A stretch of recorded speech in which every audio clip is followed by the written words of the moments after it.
नमस्कार दोस्तों, स्वागत है आपका सीपी स्मार्ट क्लासेस में। दोस्तों, आज के रोजगार समाचार की अहम खबरों को देख लेते हैं। आरओ प्री कराने के लिए 2000 से अधिक केंद्रों की जरूरत होगी।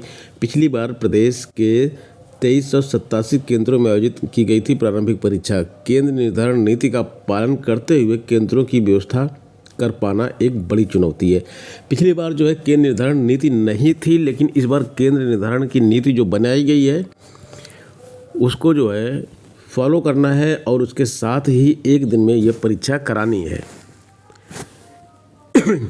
तो ये प्रारंभिक परीक्षा 2024 जिसमें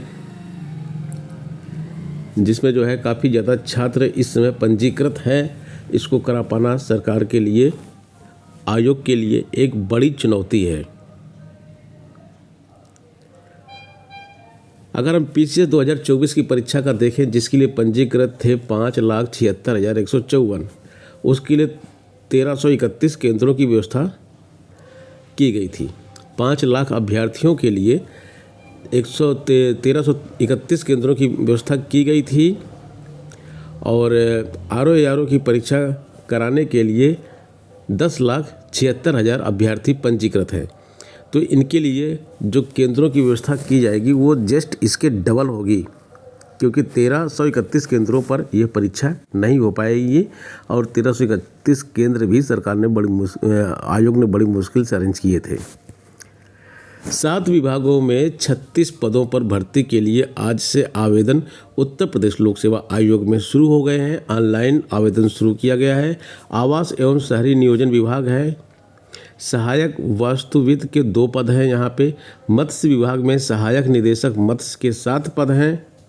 वित्तीय अनुबंधन एवं बजट निदेशालय में शोध अधिकारी का 1 पद है। चिकित्सा शिक्षा विभाग में प्रवक्ता फार्मेसी और आयुष होम्योपैथी विभाग में रीडर उपाचार्य होम्योपैथिक मटेरिया मेडिका और होम्योपैथिक फार्मेसी के पद हैं। 11 पदों पर भर्ती होगी। तो इसमें जो है आपका ये शुरू हो गया इसके आवेदन। तो जो लोग इच्छुक हैं, जो लोग क्वालिफाइड है, जिनके पास योग्यता है, वो यहाँ पे आवेदन कर सकते हैं। ग्राम कचहरी सचिव के 1583 रिक्त पदों पर अंतिम मेधा सूची जारी की गई है। पटना की खबर है। बिहार सरकार ने पंचायती राज विभाग में बिहार ग्राम कचहरी सचिव की अंतिम मेधा सूची प्रकाशित कर दी है। विभाग द्वारा विकसित की गई जिला परिषद की वेबसाइट, ये जो वेबसाइट है, इस पर सूची को देखी जा सकती है। 1583 रिक्त पदों पर ग्राम कचहरी सचिव के नियोजन के लिए 16 से 29 जनवरी तक ऑनलाइन आवेदन आमंत्रित किया गया था। गठित नियोजन समिति ने अनुमोदन के उपरांत 14 फरवरी को अनुमोदित औपबंधिक मेधा सूची की घोषणा की तथा आपत्ति और शिकायत दर्ज करने के बाद 19 फरवरी से 5 मार्च तक विभाग की वेबसाइट पर विकल्प उपलब्ध कराया गया था। शिकायतों के विधि सम्मत निराकरण के बाद विभाग ने अंतिम मेधा सूची जारी कर दी है। सिटी बस में महिलाओं को, विद्यार्थियों को रियायती पास की सुविधा दी जा रही है। ये भी पटना की न्यूज़ आ रही है। तो यहाँ पे मासिक पास में कितना किराया दिया जाता है, एसी और नॉन एसी बसों का ये यहाँ पे रेट दिया गया है।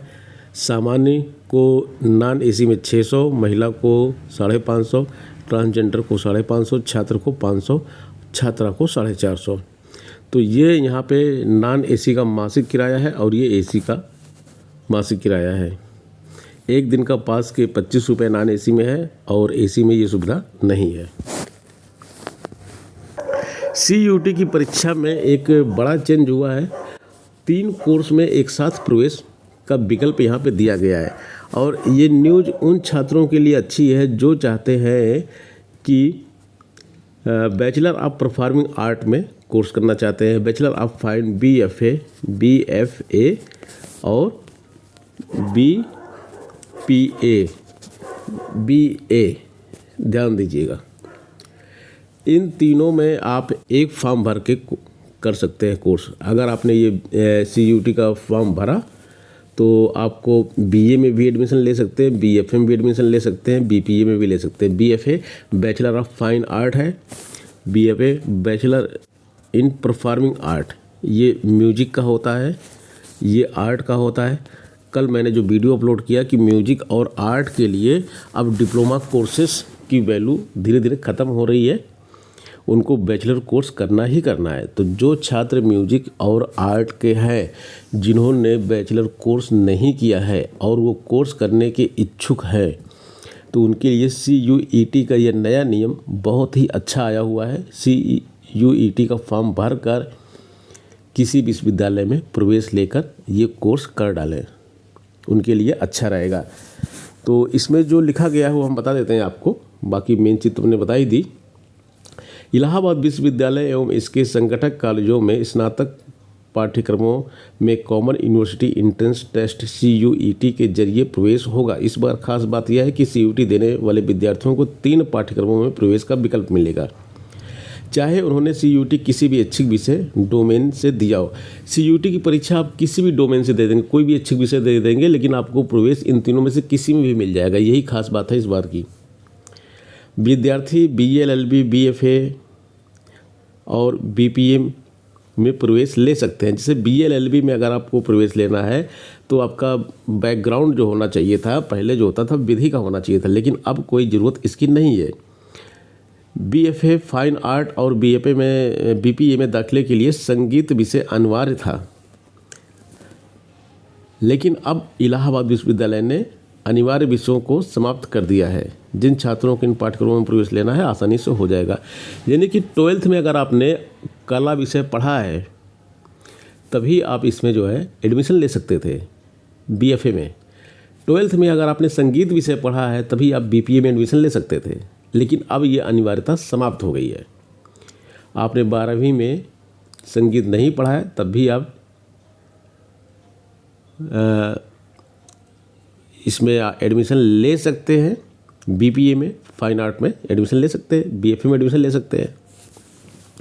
तो ये इसमें बताया गया है। CUET की ओर से आयोजित होने वाली स्नातक प्रवेश परीक्षा में 3 खंडों में प्रश्न पूछे जाएंगे। इसमें पहला खंड भाषा का होगा, दूसरा खंड ऐच्छिक विषय का होगा और 22 विषयों, जिसमें 22 विषयों का प्रश्न रहेगा। 22 अलग अलग विषय के प्रश्न रहेंगे, आपको कोई एक विषय उसमें सेलेक्ट करना है। और तीसरा खंड जो रहेगा जनरल एप्टीट्यूड टेस्ट का रहेगा, जिसमें करंट अफेयर्स, मानसिक योग्यता, संख्यात्मक क्षमता और मात्रात्मक तर्क से जुड़े हुए प्रश्न होंगे। अप्रैल के दूसरे सप्ताह से आवेदन की तैयारी की जा रही है। परास्नातक PG पाठ्यक्रमों में दाखिले की कवायद तेज हो गई है। अप्रैल के दूसरे सप्ताह से आवेदन शुरू किया जा रहा है। इधर स्नातक की बात हो गई, अब इसमें हम परास्नातक की बात अगर हम करते हैं तो इलाहाबाद विश्वविद्यालय में PG के कोर्सेस में अप्रैल के दूसरे सप्ताह से आवेदन की तैयारी शुरू की जा रही है। इसके PG के फॉर्म आने वाले हैं, आप लोग सतर्क रहिए। ड्राइवर के 2756 पदों पर भर्ती के मौके मिले हैं। ये भर्ती कहाँ हो रही? राजस्थान कर्मचारी चयन जयपुर की तरफ से ये भर्ती हो रही है। जो इंटरेस्टेड है वो पूरी न्यूज़ देख लेंगे। 69,000 शिक्षक भर्ती के अभ्यर्थी फिर घेरेंगे मंत्री का आवास। मंत्री का आवास घेरेंगे क्योंकि इनके साथ अन्याय हो रहा है और ये अन्याय सभी लोग देख रहे हैं। ये अन्याय सभी लोग देख रहे हैं। इनको हाई कोर्ट की डबल बेंच ने जो फैसला दिया उस पर इनका कुछ नहीं किया जा रहा। मैटर सुप्रीम कोर्ट ले जाके फंसा दिया गया है। आंदोलन का नेतृत्व कर रहे अमरेंद्र पटेल ने कहा कि हम आरक्षित वर्ग के अभ्यर्थी पिछले लगभग 5 वर्ष से लगातार संघर्ष कर रहे हैं, सरकार से मांग कर रहे हैं, लेकिन हमारी बात नहीं सुनी जा रही है। ये 69,000 शिक्षक भर्ती विभाग की और सरकार की बहुत बड़ी नाकामी है और जिसके ऊपर केवल मिट्टी डाली जा रही है। छात्रों के साथ अन्याय हो रहा है। बाकी सरकारों ने अगर कहीं कुछ किया है तो उसको कुरेद कर निकाला जा रहा है, लेकिन इस भर्ती के बारे में कोई कुछ नहीं बोल रहा है और छात्र परेशान होकर सड़कों पर बैठे हैं। जिनको विद्यालयों में होना चाहिए था, जिनको 5-6 साल तक की सैलरी मिली होती है, वो सड़कों पर आंदोलन कर रहे हैं।